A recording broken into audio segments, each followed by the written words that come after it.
Continuamos estudiando el libro de Amós y esta noche vamos a estudiar el capítulo 5. El título del sermón es Buscad a Jehová y vivid. Busca para vivir. Entonces, la religión ha aceptado la monstruosa herejía de que el ruido, el tamaño, la actividad y el estrépito hacen estimable al ser humano delante de Dios. Nosotros pensamos que mientras más ruido hacemos, más cosas hacemos, Dios nos está escuchando, que Dios nos está avalando, que Dios está de acuerdo. Y es lo que esta noche vamos a ver, que a Dios no le sorprende mucho las liturgias, ni los años de cristiano que eres, ni el servicio que prestes en la iglesia. Dios quiere llevarnos a otro nivel espiritual. Y esta noche vamos a ver lo que Dios dice en su palabra acerca de lo que significa buscarlo a Él para vivir. Dice el verso 1: oíd esta palabra que yo levanto para lamentación sobre vosotros, casa de Israel. La primera cosa que dice es: oigan esta palabra, pongan atención. Es necesario que se sienten, como se sientan para ver una película en el cine, sin ruido, apagado el teléfono, y escuchen lo que yo les voy a decir. Amós llama a poner atención al mensaje de este capítulo, pues no es un mensaje de motivación, sino un mensaje que llama al arrepentimiento. Un mensaje que dice: es hora de cambiar de vida, es hora de mejorar la forma que estoy viviendo. Hay palabras que nos gusta oír y otras que no nos gusta oír. Pero cuando viene de Dios, es mejor abrir no solo los oídos, sino también abrir el corazón. Muchas veces nosotros abrimos nuestra mente, pero cerramos nuestro corazón. Y de ahí que tenemos muchos cristianos con las cabezotas grandes, llenas de teología, pero un corazón tan vacío que se refleja en su forma como viven. Dice el verso 2, hablando a ellos: cayó la Virgen de Israel y no podrá levantarse ya más. Fue dejada sobre su tierra y no hay quien la levante. La Virgen ha caído, dice Amós a los israelitas. Amós ve a Israel como una joven que cayó y fue dejada y que nadie viene a ayudarla. Una virgen, una muchacha joven, soltera, pero que se cayó y que nadie le levantó. ¿Alguna vez usted ha tropezado y ha caído y no ha habido nadie a su alrededor que le levante? ¿Cómo se ha sentido? Y mucho más cuando se ha roto una mano, una pierna. Estar solo y caerse es peligroso. Y dice, y Israel está así. En rebelión contra Dios, Israel está tan indefensa como una joven entre hombres violentos. Imagínense no solo caerse, sino caerse en medio de asaltantes. Y usted está indefenso. ¿Cómo se siente? Totalmente desprotegido. Israel dice: ustedes han caído como una virgen cae y está desprotegida. La palabra virgen en este verso muestra la vulnerabilidad y la tristeza especial que acompaña su muerte, como si debiera haber tenido toda una vida de amor y fructuosidad, pero ahora ¿cómo está? Sin protección, sin amor, en el piso. Entonces, lo que Amós está diciendo es: ustedes están en el piso, señores. Pero es Israel, aman a Dios, entre comillas, ¿no? Dice: porque así ha dicho el Señor Jehová, la ciudad, esto es terrible, la ciudad que salga con 1000 volverá con 100, y la que salga con 100 volverá con Dios en la casa de Israel. ¿Qué es lo que está diciendo aquí? Perderán sus hombres, serán reducidos. Ellos iban a salir a la guerra con 1000, ¿y con cuántos iban a volver? Iban a perder 900. Significa que iban a ser derrotados, que el otro ejército iba a destruir, asesinar a sus soldados. Las guerras venideras reducirían a los hombres de Israel en un 90%. Literalmente perderían sus guerras. Y usted dice: ¿cómo es posible que de repente? Porque ellos pensaban que Dios estaba con ellos y salían a la guerra, pero regresaban perdiendo. Entonces la pregunta es: ¿estará Dios con nosotros saliendo a las guerras? Las guerras de ellos eran catastróficas en esos tiempos. Literalmente se convertían en esclavos de la nación que les conquistaba. En otras palabras de Amós, de una manera gráfica, y dice: irán 1000, volverán 100. Irán 100, volverán 10. Irá 10, volverá 1. Eso es lo que puede pasar también con nosotros, ¿no? A veces venimos 10 a la iglesia, pero solo 1 escucha el mensaje. A veces venimos 100 a la iglesia y solo 10 se ha involucrado en el servicio. A veces hay una asistencia de 1000 en la iglesia, pero solo 100 son los que oran, los que van a predicar el evangelio, los que sirven, los que entregan sus diezmos, sus ofrendas, los que creen realmente que la obra de Dios necesita ser hecha. Continuamos. Dice el verso 4: pero así dice Jehová a la casa de Israel: buscadme y viviréis. Y no busquéis a Betel, ni entréis en Gilgal, ni paséis a Berseba, porque Gilgal será llevada en cautiverio y Betel será deshecha. ¿Qué es lo que el Señor dice? Pero así dice Jehová. Es su palabra, es su voz hablando a través de los labios de Amós. Es el mensaje del Señor que dice: buscadme y viviréis. Cuando Israel estaba listo para el juicio, la clave de la supervivencia era simple: buscar al Señor. Muchas personas están hablando de que vienen a la iglesia, pero yo el domingo preguntaba: ¿para qué vienes a la iglesia? ¿Qué vienes a hacer aquí en la iglesia? ¿Qué está en tu corazón cuando vienes a la iglesia? Esa es la pregunta que uno se hace constantemente. ¿Qué estoy buscando? ¿Busco a Dios? ¿Busco amistades? ¿Cuál es la motivación por la que yo estoy haciendo lo que hago? Entonces, pero no podemos buscar al Señor a menos que nos alejemos de los lugares de desobediencia y voluntad propia. ¿Qué es lo que está pasando aquí? Dice: si ustedes quieren buscarme realmente, tienen que alejarse de los lugares que ustedes traen desobediencia. Entonces, ¿qué es lo que está pasando aquí? Nosotros vemos que Gilgal y Betel eran ciudades donde supuestamente ellos iban a adorar a Dios. Pero el Señor dice: si ustedes quieren realmente buscarme a mí, tienen que alejarse de esos lugares para venir a mí. Tienen que alejarse de esos lugares. Betel y Gilgal eran centro de adoración rivales a Dios. Eran centros de adoración rivales a Dios. Entonces, ¿qué es lo que está pasando aquí? Busquen a Jehová, pero aléjense del pecado. Aléjense de los lugares que no deben estar. Supongamos una ilustración práctica para nosotros. Usted quiere buscar a Dios, entonces aléjate del catolicismo, del mormonismo, de los testigos de Jehová, porque son templos de adoración rivales a Dios, que no adoran al Dios de Israel. Verso 6 y 9. Dice: buscad a Jehová y vivid, no sea que acometa como fuego a la casa de José y la consuma sin haber en Betel quien lo apague. Los que convertís en ajenco el juicio y la justicia por tierra. Verso 8. Buscad al que hace Pleiades y el Orión y vuelve las tinieblas en mañana y hace oscurecer el día como noche, el que llama las aguas del mar y las derrama sobre la faz de la tierra. Jehová es su nombre, que después al despojador sobre el fuerte y hace que el despojador venga sobre la fortaleza. Y aquí está la pregunta que se hace: ¿qué es buscar a Jehová? Buscar a Dios es el esfuerzo consciente de llegar a Dios a través de medios naturales. La búsqueda a Dios no es superficial, es consciente. Mucha gente dice: yo quiero buscar a Dios, pero se tiene que ser consciente, tiene que ser lógico, tiene que tener sentido común.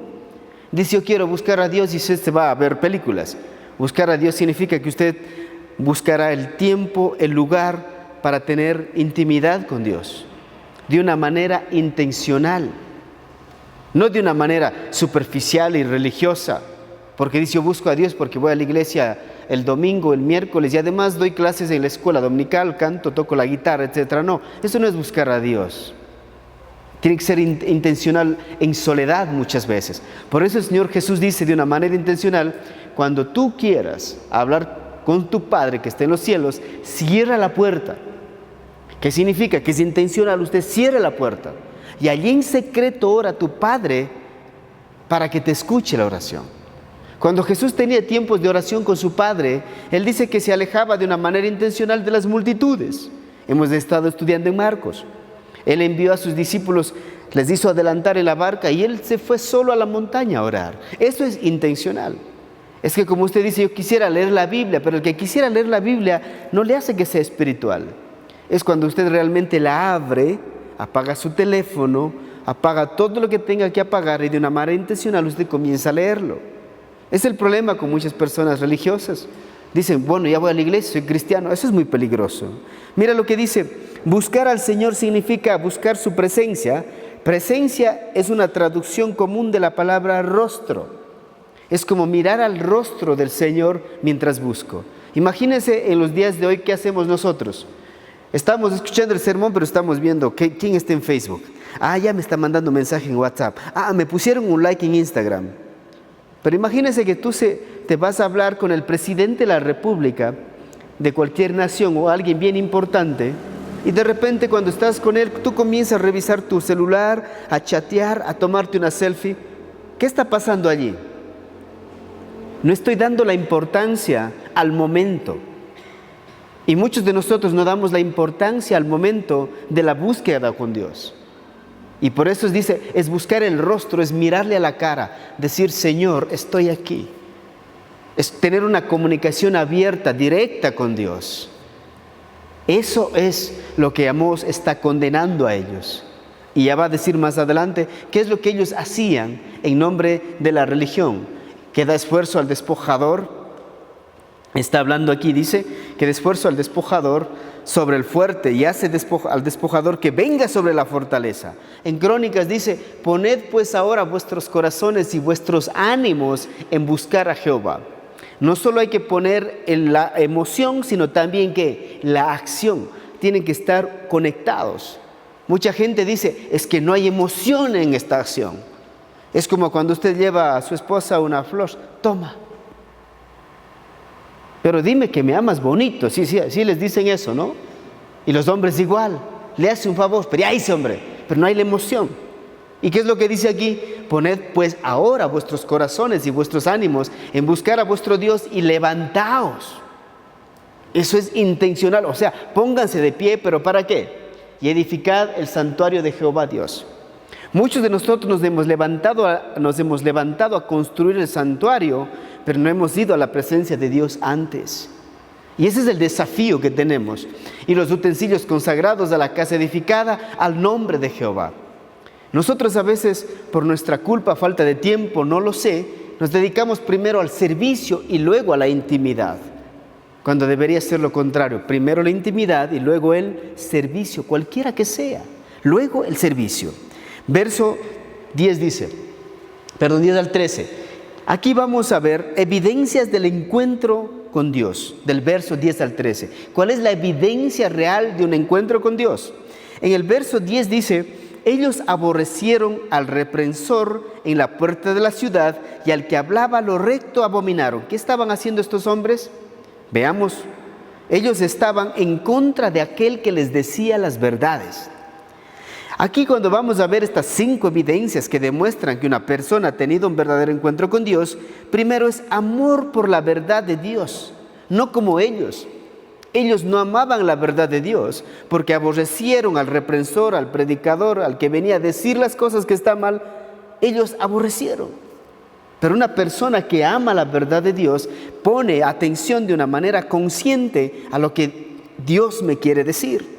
Tanto el juez que dictaba una sentencia justa como el testigo que decía la verdad eran igualmente aborrecidos en ese tiempo. Era imposible hacer justicia. Sencillamente no querían que sus vidas fuesen gobernadas por la verdad, sino por la conveniencia, por la ética del relativismo. Cuando hablo de la ética del relativismo es lo que me conviene a mí, lo que me hace sentir bien a mí. Entonces la primera evidencia de un encuentro con Dios es amor por la verdad de Dios. Cuando me explican las Escrituras hay un amor. En el verso 11, la segunda verdad.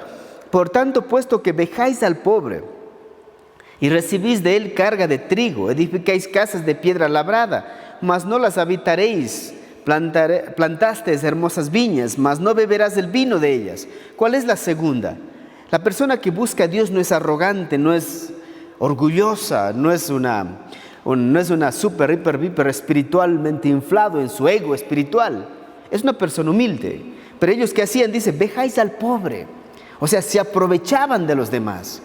En cambio, una persona que realmente busca a Dios no se aprovecha de las demás personas. Deja a un lado sus intereses personales en beneficios de los demás. Podríamos decir en las palabras de Jesús que hay un amor genuino por el prójimo. Cuando una persona busca a Dios, tiene un amor genuino por el prójimo. Y el prójimo es la persona que está sentado a su lado, es la persona que está atrás, es el que está en su trabajo, es su vecino, es todos aquellos que están a su lado. Es un interés genuino por el prójimo. Y muchas veces el prójimo es la persona que nosotros a veces nos retiramos de él. Alguien decía, tenemos tanta gente lejos de Dios, pero cerca de nosotros. Y si están cerca de nosotros, es porque Dios quiere que nosotros seamos las herramientas de Dios para hablar del amor de Dios. Entonces, la segunda evidencia del encuentro con Dios es que deja a un lado sus intereses personales en beneficio de los demás. Número 3, 12. Porque yo sé de vuestras muchas rebeliones y de vuestros grandes pecados. Sé que afligís al justo y recibís cohecho, y en los tribunales hacéis perder su causa a los pobres. ¿Qué está viendo aquí? Ellos, ¿qué estaban haciendo? Ellos realmente pensaban que Dios no sabía lo que ellos hacían. Ellos pensaban, Dios no sabe lo que yo estoy pensando y yendo a hacer o hablando mal de alguna persona. Dios lo sabe todo, amigos. Dios no solo sabe lo que piensas, sino la intención real detrás de ese pensamiento. El día de hoy tenía una terapia de pareja, hermanos de la iglesia que tenemos conflictos, que están separados, pero quieren volver, pero yo les hago la pregunta, ¿cuál es la razón real por qué quieren regresar? Pero díganos usted si debemos volver o no. No, yo no puedo dar esa respuesta. La respuesta la tienen que encontrar ellos, porque ellos van a vivir con la respuesta. Y es igual. Mucha gente dice, Dios no sabe nada, lo que yo hago es en secreto. Yo estafo, yo robo, yo miento, yo hablo mal de las personas en secreto.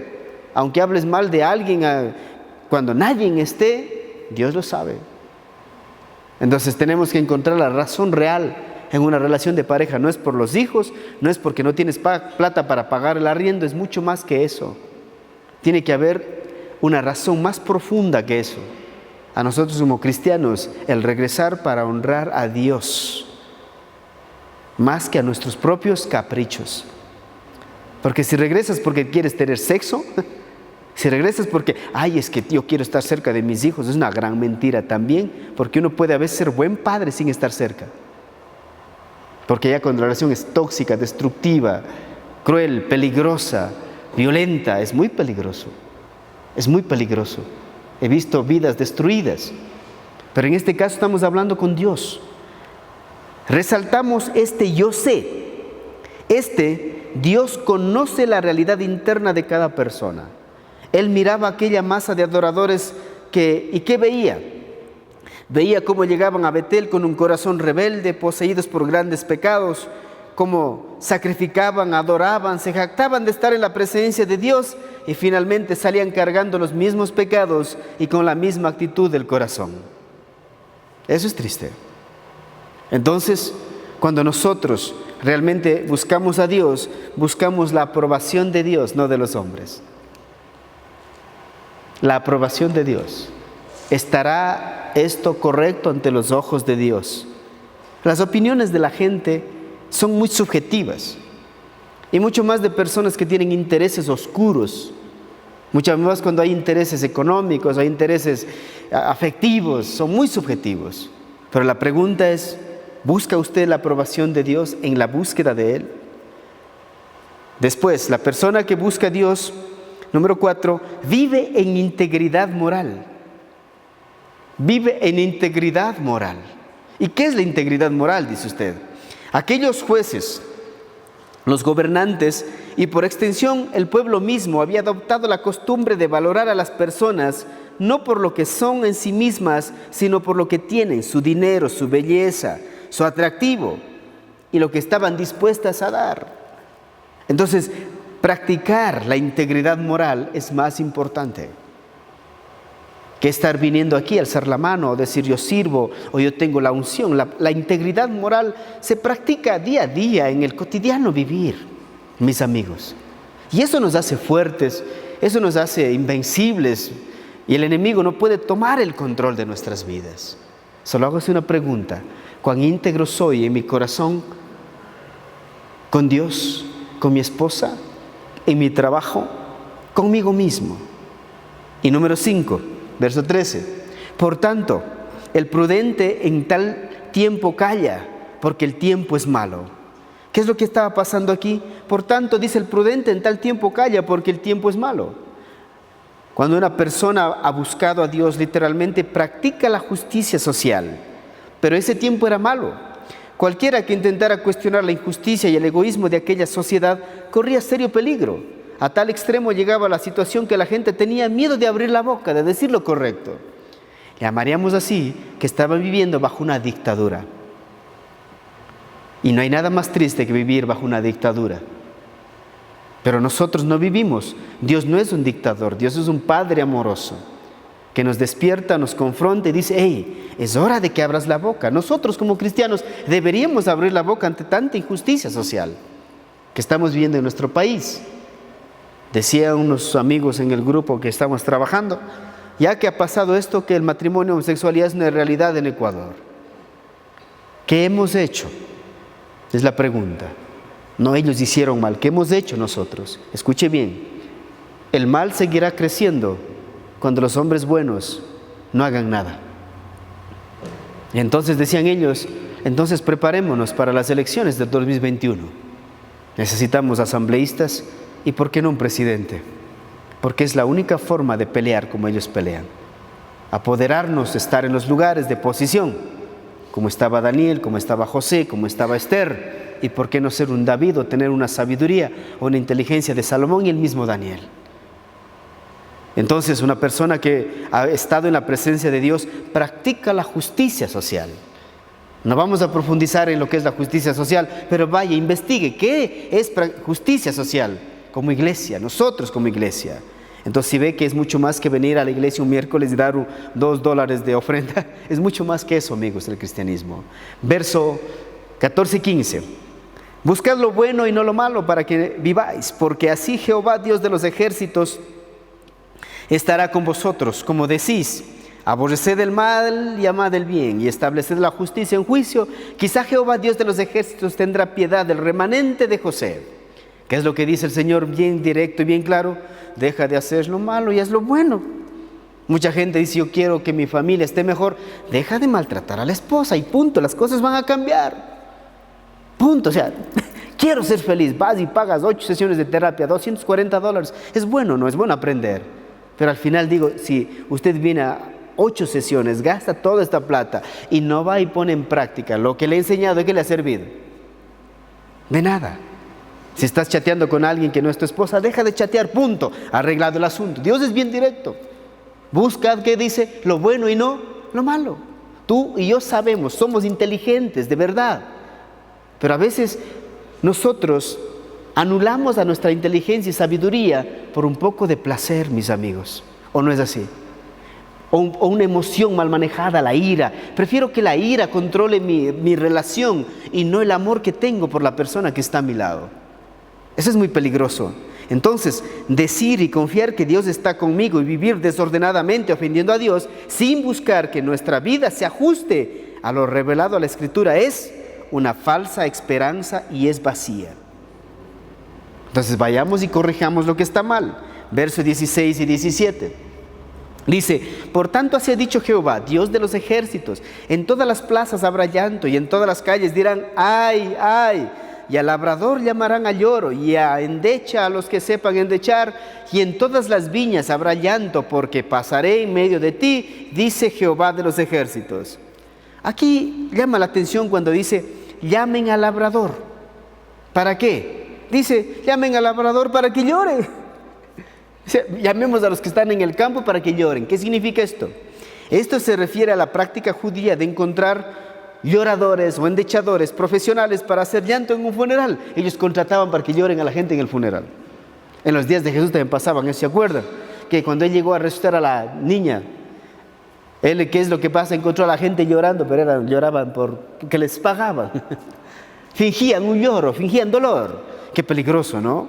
Amós describe un juicio tan duro que faltarán personas que sepan endechar. Así que tenían que llamar al labrador a lloro. Todos lloremos. Verso 18 al 20. Hay de los que desean el día de Jehová.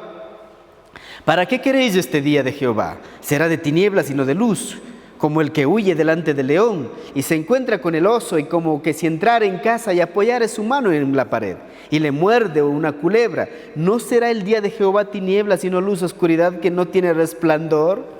El día de Jehová es una enseñanza de la Biblia, el más grande de todos, el día de Jehová. ¿Quién de aquí espera el día de Jehová? Yo espero el día del Señor. El día del Señor es la redención de los justos, el rapto de la iglesia. Es cuando nosotros vamos con Él, pero también es un día de juicio para aquellos que no conocen al Señor. Escuche bien, en sus ritualismos religiosos, el pueblo de Israel aún decía que anhelaban el día de Jehová. Amós les avisa con razón que ellos no saben lo que están pidiendo, porque el día de Jehová les traerá juicio y no misericordia. Ellos terminarán peor que antes, serán como el que huye delante del león y se encuentra con el oso, porque el día de Jehová también es un día de juicio. La pregunta que tengo para continuar con ustedes es: ¿está usted preparado para el día del juicio? Cuando se presente al Señor, ¿será culpable o será inocente? El culpable será echado al lago de fuego, dice el Señor. El inocente será llevado a vivir con Dios en la eternidad.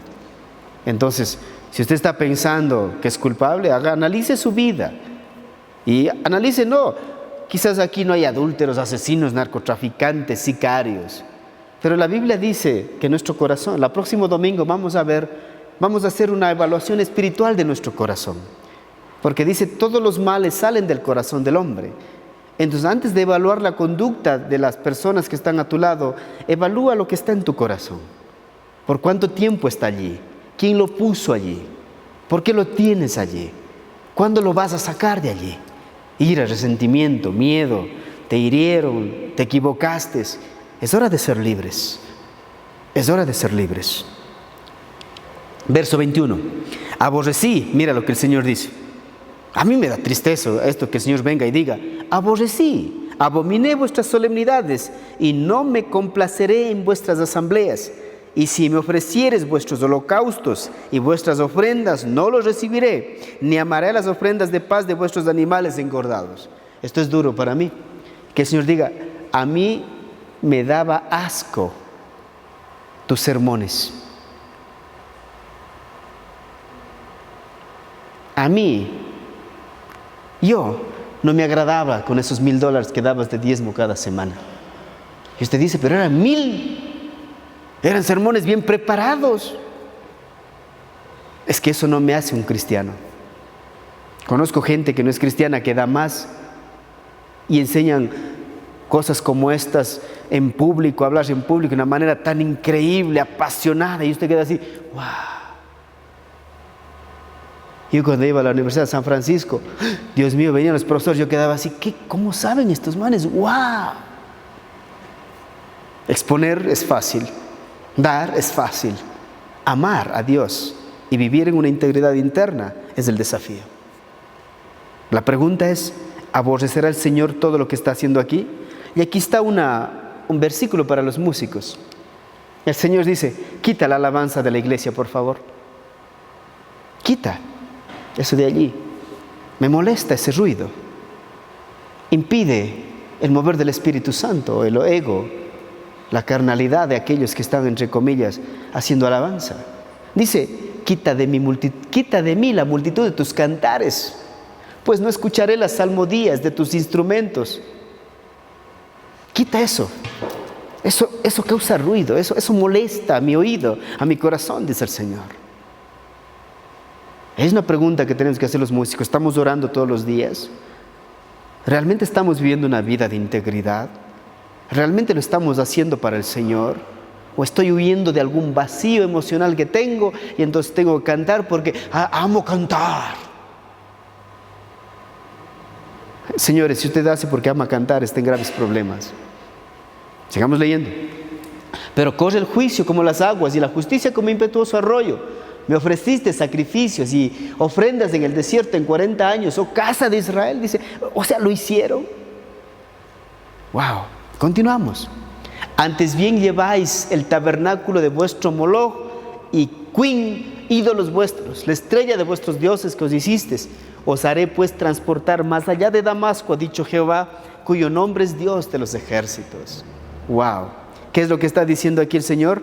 Aborrecí y abominé sus cultos, sus servicios, todo lo que ustedes hacían en mi nombre, yo los aborrecí. Es una pregunta que tenemos que hacernos los que servimos al Señor.